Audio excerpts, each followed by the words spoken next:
Ancient Greece, an age-old civilization founded in blood. Some of the most epic battles in history were fought here.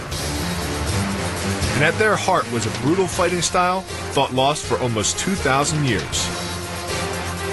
A martial art so vicious that its practitioners would rather fight to the death than admit defeat. In ancient Greece, even the philosophers were fighters. Socrates himself was a soldier and may have trained in the battlefield precursor to Pankration. In the Greek armies, every soldier had to buy his own armor and his own weapons. But thousands of soldiers just couldn't afford even the most basic equipment. So their only choice became unarmed combat to the death. Spartan soldiers had to train in Pankration for 23 fanatical years, starting at the age of 7. They were such serious fighters, they boycotted the Olympics because eye gouging and biting were forbidden. Instead, Spartan soldiers used their unique form of Pankration for just one thing: to kill an opponent on the battlefield.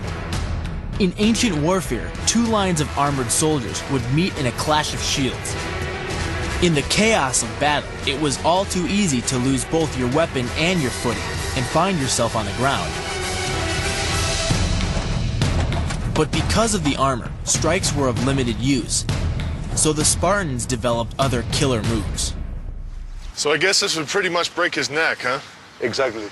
Perhaps Sparta's most famous battle took place in 480 BC. Just 300 Spartan soldiers fought a heroic last stand in Thermopylae against an invading army of an estimated 200,000 Persians. With over 600 Persians for every Spartan soldier, these were impossible odds. But unbelievably, they held out for 3 days, and when they lost their swords and shields, all they had left was Pankration.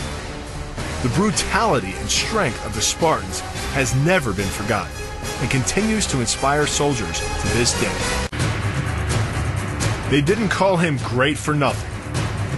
By the age of 33, he'd conquered pretty much every country in the civilized world. His soldiers would have trained in the Greek martial art of Pankration and brought their knowledge with them as they conquered. Some historians credit Alexander with spreading Pankration to India following his invasion in 326 BC.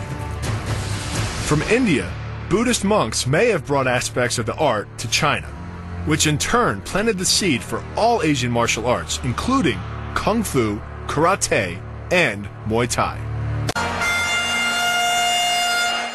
Though Pankration may have been born in war, it found its greatest fame as a sport.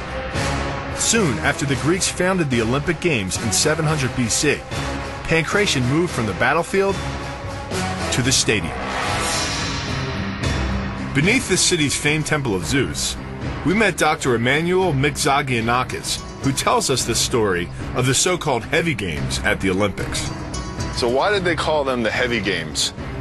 Because there were no weight requirements, and the heaviest, most powerful were the first in the sport. You hear that, little guy? Whatever, Bill. Everything would stop for the games, including war. Thousands of spectators would gather from all over the Greek world to watch the brutal fights. One fighter from Sicyon was nicknamed Fingertips because he'd start each fight by breaking his opponent's fingers. Strictly a man-only event, any woman caught even watching the Olympics was thrown off a cliff.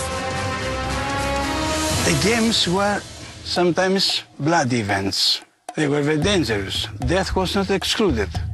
But the champions were crowned with laurel leaves, and they had their names written in stone pillars. MMA fighters and other martial artists today use the signal of tapping out to show their submission to the opponent. And it was here in the Olympic Pankration fights that a form of tapping out was invented. But it was considered the greatest humiliation a fighter could face, and many chose to die rather than end the bout in disgrace. The most common cause of death in these Olympic fights was suffocation caused by fighters in chokes refusing to tap out.